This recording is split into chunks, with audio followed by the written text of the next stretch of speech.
아멘.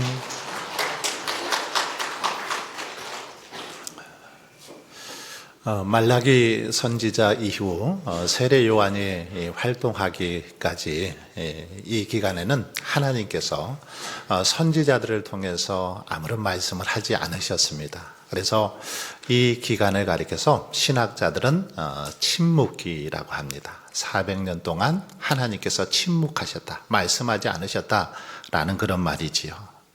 그런데 하나님께서는 비록 말씀은 하시지 않으셨지만 이 기간에 주변 그 열강들을 움직이셨습니다. 주변에, 이스라엘 주변에 있는 그 강대국들을 움직이셔서 그들을 패하기도 하고 또 이렇게 세워주시기도 했던 것을 볼 수 있습니다.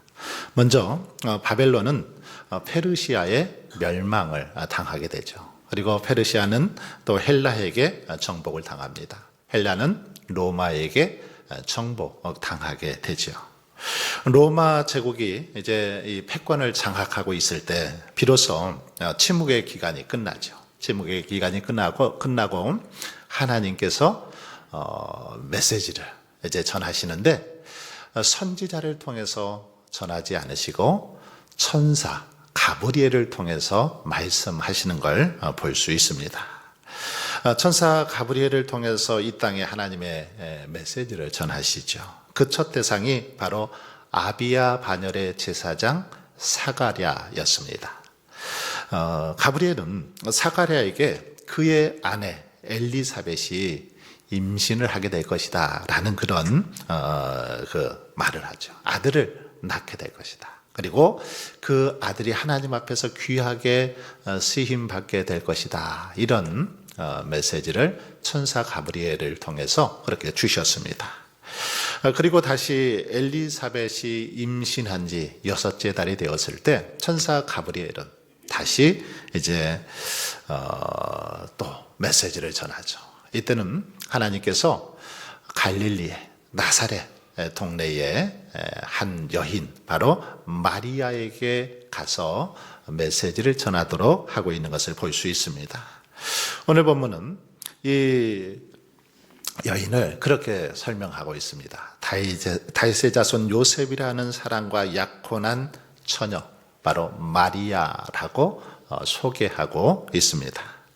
27절을 보시면 이렇게 마리아라고만 소개하지 않고 그녀의 이름 앞에 많은 수식어가 붙고 있는 것을 볼 수 있습니다.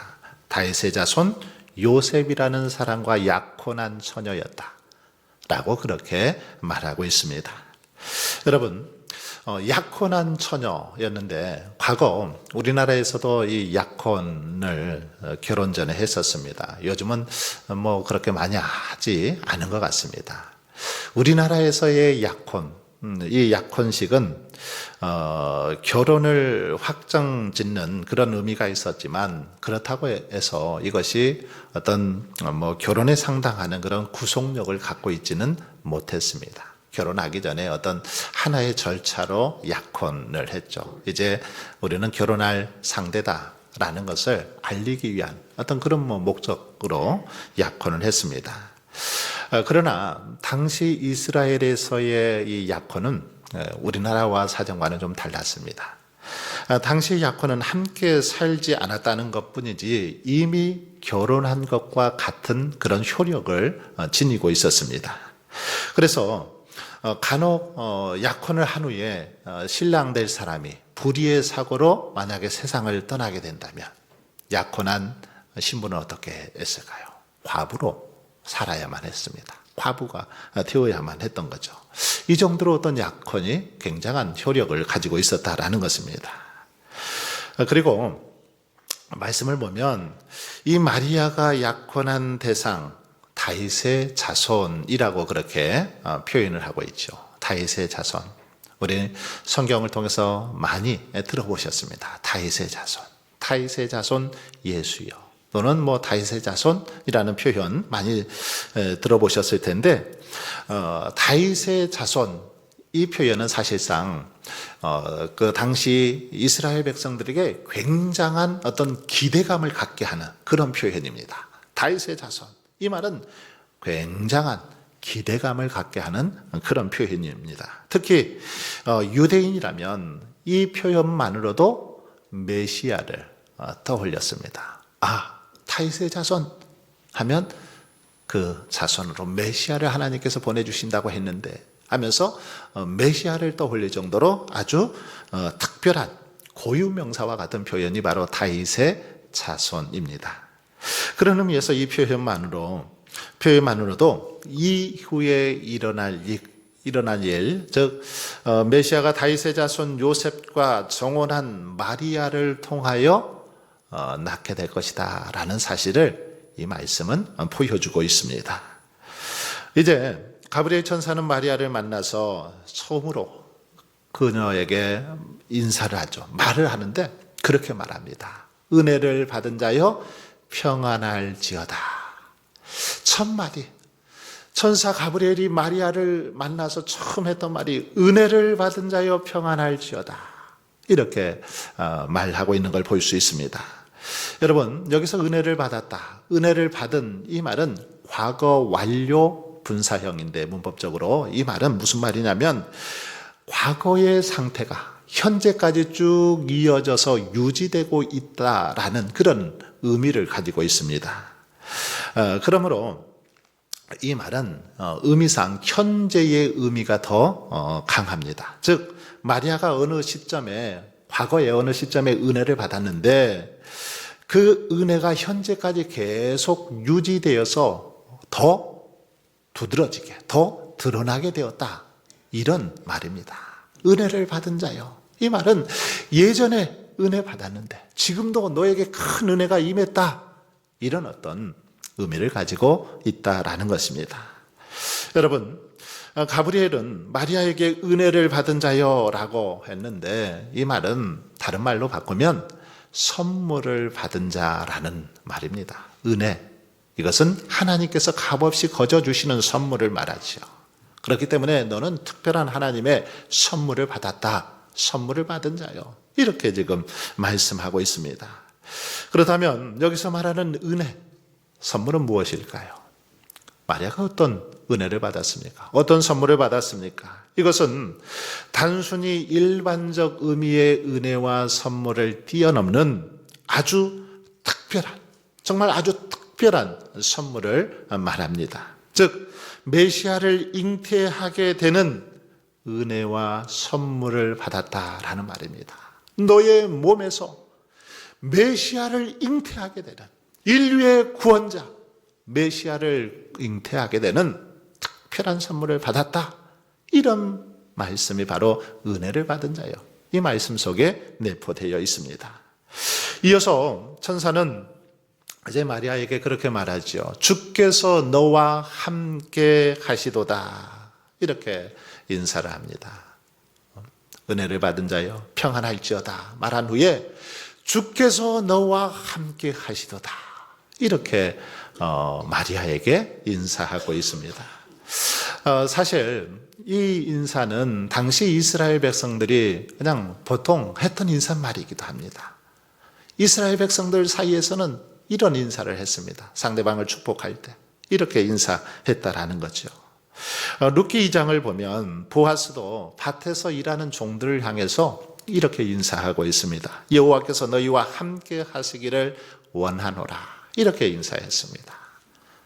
옆 사람을 축복할 때, 이웃을 축복할 때 이렇게 인사했다라는 것입니다. 하나님께서 너와 당신과 함께 하시기를 원하노라, 이렇게 인사했다라는 것이요.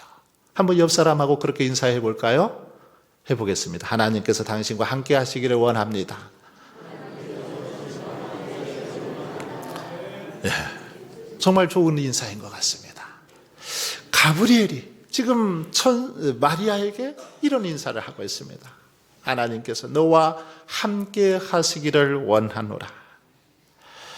그러나 여러분, 오늘 이 인사가 더 특별한 것은 이 인사가 사람들끼리의 인사가 아니라 바로 하나님의 사자인 천사 가브리엘을 통해서 마리아에게 전해졌기 때문이지요. 가브리엘은 마리아에게 주께서 너와 함께 하신다라고 그렇게 지금 인사하고 있는데 이 말은 그 일을 계획하시고 이루어 가시는 주님께서 이제 너에게 은혜를 주고 선물을 주려고 하는데 그 모든 일을 계획하시고 이루어 가시는 하나님께서 너와 함께 하신다. 지금 그런 의미입니다. 그러자 마리아는 이 인사를 듣고는 어땠습니까? 별로 기분이 좋지는 않았습니다. 기분이 좋아야 되지만 좋지 않았습니다. 오히려 놀라서 이런 인사가 어찌함인가 이렇게 지금 생각했다라고 본문은 기록하고 있습니다. 왜 나한테 저런 인사를 하지? 지금 그렇게 깜짝 놀란 것입니다. 왜 그렇습니까? 이것은 마리아에게 있어서는 어쩌면 은혜가 아닙니다. 결과적으로는 마리아가 지금 약혼한 처녀인 마리아가 잉태를 한다라는 것은 어떤 것입니까? 결국 간음죄의 누명을 쓸 수 있는 그런 일이죠. 이것은 처녀가 잉태했다라는 것은 많은 사람들로부터 비난과 조롱과 수치를 받을 수밖에 없는 그런 상황이었습니다. 마을 사람들로부터 수치와 경멸을 당할 수밖에 없는 그런 상황이었기 때문이죠. 생각해 보세요. 처녀가 임신을 하였으니 어찌 큰일이 아닐 수 있겠습니까? 당시 처녀가 부정한 방법으로 임신을 하게 되면 돌에 맞아 죽었습니다. 돌에 맞아 죽었죠. 그러니 마리아는 두려워할 수밖에 없었고 불안하고 초조할 수밖에 없었습니다. 여러분, 그러니 이것이 어떻게 은혜일 수 있겠습니까? 어떻게 평안일 수 있겠습니까? 어떻게 이게 은혜 받은 자여 평안할지어다. 이 인사가 맞는 말입니까?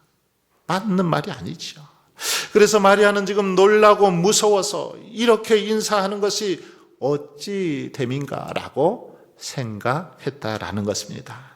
그런데 이때 천사는 마리아에게 다시 말씀하시죠. 뭐라고 말하고 있습니까? 보라, 내가 잉태하여 아들을 낳으리니 그 이름을 예수라 하여라. 예수라 하라. 그리고 나서 32절로 33절의 말씀을 통해서 그가 큰 자가 되고 지극히 높으신 이의 아들이라 일컬어질 것이요 주 하나님께서 그 조상 다윗의 왕위를 그에게 주시리니 영원히 야곱의 집을 왕으로 다스리실 것이며 그 나라가 무궁하리라. 이렇게 천사가 말하는 것이었습니다. 여러분, 만일 여러분이 시집을 안 갔는데 시집을 가지 않은 처녀였을 때 이런 이야기를 듣는다면 여러분 기분이 어떻겠습니까? 어느 날 갑자기 천사가 나타나서 너는 하나님의 은혜를 입었고 잉태해서 아들을 낳을 것이니 이름을 예수라 하라. 만약에 여러분에게 이런 음성을 듣게 된다, 여러분이 말을 듣게 된다면 어떻겠습니까? 기분이 좋을까요? 썩 기분이 좋지 않을 것입니다. 아마도 감사하고 평안하기보다는 두렵고 무서운 마음이 더 컸을 것입니다. 마리아는 가브리엘의 이 말을 도무지 이해할 수 없었습니다. 어느 날 갑자기 나타나서 이렇게 말하는 이 가브리엘 천사의 말 믿을 수 없었던 거지요. 그래서 마리아는 크게 놀라며 천사에게 따지듯이 묻습니다. 34절에 보십시오. 마리아가 천사에게 말하되 나는 남자를 알지 못하니 어찌 이 일이 있으리까? 나는 남자를 알지 못한다. 나는 아직 약혼만 했지. 남자와 관계를 맺어본 적이 없다라는 거죠. 그런데 어찌 이런 일이 있을 수 있겠냐 하면서 불안하고 초조해하고 있는 그런 마리아의 모습을 볼 수 있습니다. 여러분, 아직 결혼도 하지 않고 남자를 알지도 못하는 마리아에게 잉태하여 아들을 낳을 것이라, 이 말을 어쩌면 너무나 황당한 말이었습니다. 너무나 당황스러운 것이었죠. 인간의 상식과 이성으로 볼 때 전혀 불가능한 일이었고 절대로 일어나서는 안 되는 일이었습니다. 마리아에게 이런 일이 일어나서는 안 되었죠. 그것이 은혜 아니겠습니까? 안 일어나야 은혜지요. 안 일어나야 평안인 것입니다. 그런데 지금 이런 천사의 말을 들으니 그녀는 망감이 교차했습니다. 어찌 처녀인 자신이 잉태할 수 있다는 것인가? 전혀 이해가 되지 않았고 너무나 허황된 이야기처럼 들렸을 것입니다. 이런 상황을 맞닥뜨리게 된 마리아는 무섭기도 하고 두려울 수밖에 없었습니다. 그래서 무서워하고 있는 것이죠. 마리아는 무서워 떨었습니다. 천사의 그 말을 통해서도 입증이 됩니다. 천사가 마리아가 얼마나 떨었으면 마리아여 무서워하지 말라 이렇게 말했을까요? 그만큼 마리아는 이 말을 듣고 무서워 떨고 있었던 것이죠. 여러분, 그런데 우리들이 인생을 살아가다 보면 오늘 본문 속의 마리아처럼 우리들도 정말 전혀 이해되지 않은 그런 사건, 사고들을 만날 때가 있는 걸 볼 수 있습니다. 전혀 예상하지 못하던 그런 일들을 우리가 살아가다 보면 만나더라는 거죠. 전혀 일어나지 않았으면 하는 일들이 우리에게 일어나기도 하는 걸 볼 수 있습니다. 코로나19만 보아도 그렇지 않습니까? 전혀 경험해 보지 못했던 그런 질병이죠. 이 코로나19를 통해서 얼마나 많은 사람들이 목숨을 잃고 또 얼마나 많은 어려움을 우리가 겪었는지 말로 다 할 수 없습니다. 또한 끊이지 않는 많은 그런 자연재해들이 매일매일 그렇게 일어나고 있는 것을 볼 수 있습니다.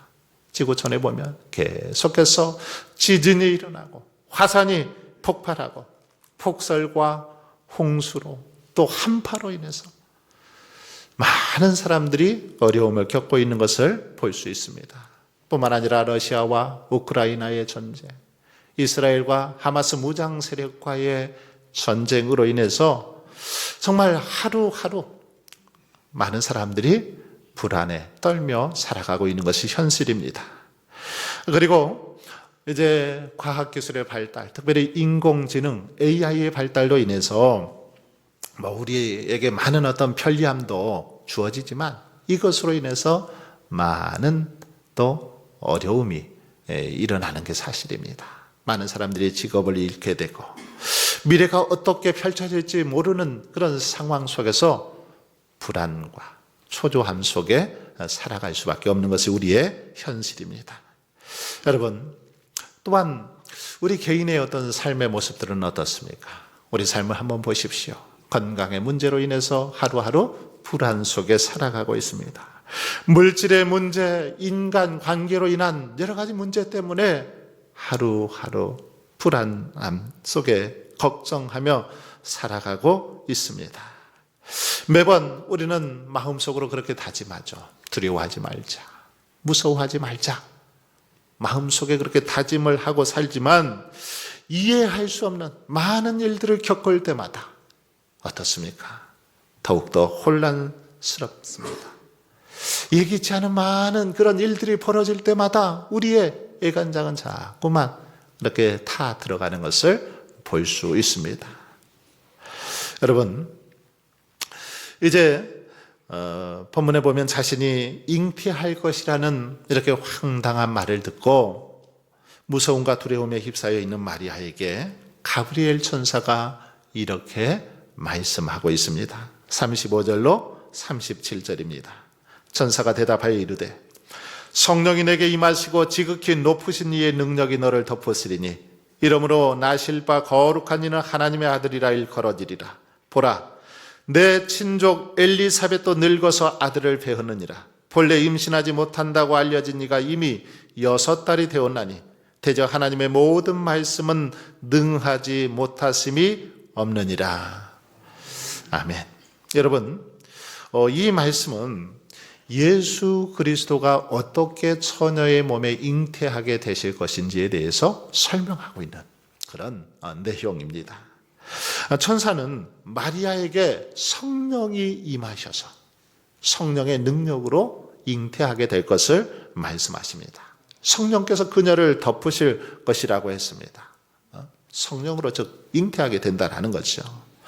여러분, 우리는 성령께서 어떤 방법으로 잉태케 하셨는지 알 바가 없죠. 우리는 알지 못합니다. 단지 전능하신 하나님의 아주 신비로운 방법을 통해서 잉태하게 되었음을 믿을 뿐이죠. 그리고 36절은 아직도 이 천사가 이렇게 잉태하게 될 것이다 라고 가르쳐 줌에도 불구하고 확신하지 못하고 있는 마리아에게 천사가 엘리사벳의 임신 사실을 알려주고 있는 그런 말씀입니다. 도저히 믿지 못하니까, 불안해하고 떨고 걱정하고 있으니까 그런 마리아에게 천사가 예를 들어준 겁니다. 무슨 예를 들어줍니까? 엘리사벳도 임신했다. 엘리사벳 도저히 임신할 수 없었는데 이미 그녀도 임신해서 벌써 임신한 지 6달이 되었다라고 지금 그 예를 들어주고 있는 말씀입니다. 여러분, 이 예는 마리아에게 있어서 큰 확신을 갖게 했습니다. 마리아, 불안하고 두렵고 무서워하고 있었는데 이 예를 들어주니까 마리아의 마음이 아마 평안했을 것입니다. 아이를 갖지 못했던 엘리사벳도 임신한 지 6달이 되었다니 하나님께서 하시면 나도 가능하겠구나. 이 사실을 확신할 수 있었다라는 거죠. 여러분, 오늘 우리들의 믿음이 흔들릴 때, 의심이 들 때 그것을 극복할 수 있는 가장 좋은 방법은 이와 같이 우리 주변의 믿음의 선배들, 또 믿음의 사람들의 예를 우리가 생각해 보는 것이죠. 하나님께서 믿음의 선배들을 어떻게 축복해 주셨는지, 어떻게 그들을 도우시고 인도해 주셨는지 떠올려 보는 것입니다. 지금 천사도 마리아를 설득할 때 엘리사벳을 예로 들면서 그렇게 설명하고 있는 걸 볼 수 있습니다. 하나님이 우리 선배 신앙인들을 어떻게 축복해 주셨는지 생각해 볼 때 우리는 흔들리지 않고 믿음 안에 굳게 설 수 있다라는 것이죠. 그러므로 여러분, 저와 여러분은 믿음이 흔들릴 때마다 우리 믿음의 조상들이, 믿음의 선조들이 어떻게 믿음 생활을 했고 어떻게 해서 하나님의 은혜, 하나님의 축복을 받았는지 떠올려 볼 수 있기를 바랍니다.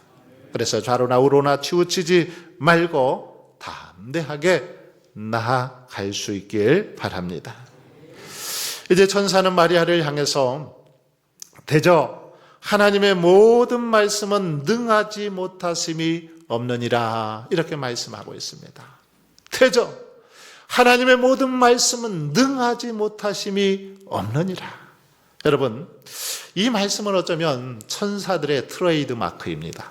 천사들의 표어와 같은 거죠. 천사들은 이 표현을 자주 사용했습니다. 하나님의 모든 말씀, 능하지 못하심이 없다. 이런 말씀을 천사들은 자주 사용했습니다. 창세기 18장에 보면 아브라함을 향해서도 천사가 이렇게 말씀하고 있는 걸 볼 수 있습니다.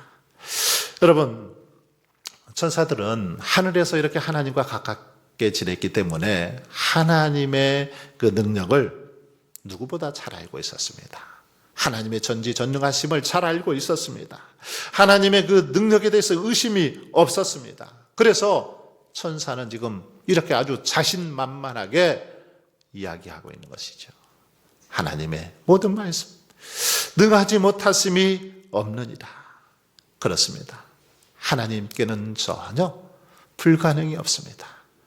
말씀하신 것 무엇이든지 이룰 수 있는 능력이 우리 하나님에게 있는 줄 믿습니다. 여러분, 그러나 우리의 모습은 어떻습니까?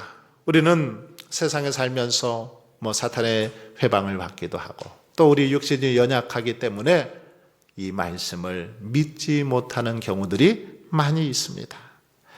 하지만 우리는 믿음만큼은 여러분 천사의 이런 모습을 본받아야 할 줄 믿습니다. 천사의 이 고백이 오늘 우리의 고백이 되어야 합니다. 우리가 천사처럼 초자연적인 능력을 지닐 수는 없어도 그들의 온전한 믿음은 본받아야 된다라는 것입니다. 성경에 나오는 위대한 사람들 모두가 천사의 이런 그 말을 온전히 믿었습니다. 아브라함이나 요셉이나 다윗, 바울 같은 사람 다 이런 믿음을 가지고 하나님 앞에 나아갔던 것을 볼 수 있습니다. 천사의 믿음을 본받은 사람들이죠. 오늘 본문 속에 바로 마리아도 도저히 믿을 수 없는 상황이었고 이해할 수 없는 상황이었지만 이제 이 말씀을 마음속에 믿게 됩니다. 천사의 이 말을 믿었다라는 것입니다. 대저 하나님의 말씀은 능하지 못하심이 없다. 이 말을 마리아도 드디어 믿게 됩니다. 그래서 마리아는 천사의 이 말을 듣고 이렇게 고백하고 있습니다. 주의 여종이오니 말씀대로 내게 이루어지이다. 한번 따라 해볼까요? 주의 여종이오니 말씀대로 내게 이루어지이다. 마리아는 천사의 이 말을 듣고 이제 말씀대로 말씀하신 대로 내게 이루어질 것을 믿습니다라고 최고의 신앙 고백을 하고 있는 것을 볼 수 있습니다. 도무지 이해가 되지 않았지만 이것이 하나님의 계획이요 뜻임을 알았기에 마리아는 아멘으로 이렇게 화답하고 있는 것입니다. 인간의 이성으로는 도무지 납득이 안 되었지만 그럼에도 불구하고 이것이 하나님의 뜻이었기에 하나님께서 기뻐하시는 일이었기에 결단하고 그렇게 순종하고 있는 모습을 볼 수 있습니다. 여러분, 오늘 저와 여러분에게도 이런 마리아와 같은 순종의 자세가 있어야 될 줄 믿습니다. 마리아는 겸손한 모습으로 하나님 앞에 순종했습니다. 즉각적으로 신속하게 순종했습니다. 어떤 고난도 두려워하지 않았습니다. 하나님의 말씀이었기에 하나님의 뜻이었기에 아멘 화답하고 그렇게 순종하며 나아갔습니다. 바로 이것이 두고 우리들이 본받아야 할 순종의 모델이요 원형입니다. 바로 이것이 마리아가 하나님께 주의 모친으로 선택된 이유이기도 하죠. 마리아가 이렇게 순종했기 때문에 주님의 모친이 될 수 있었다라는 것입니다. 그렇습니다.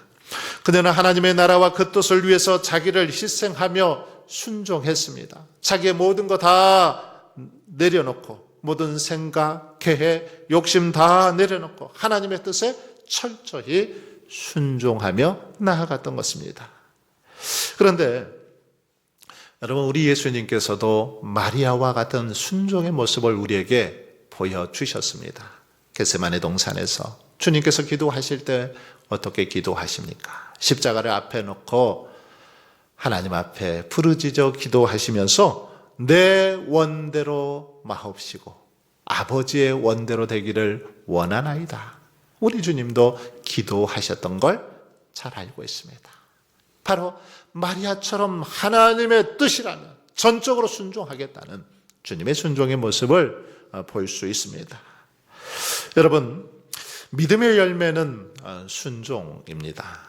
그리고 순종 없는 열매는 믿음은 헛된 것입니다. 그러므로 저와 여러분의 믿음이 헛된 것이 아니라 진짜 정말 살아있는 믿음, 확실한 믿음이라면 어떻게 해야 될까요?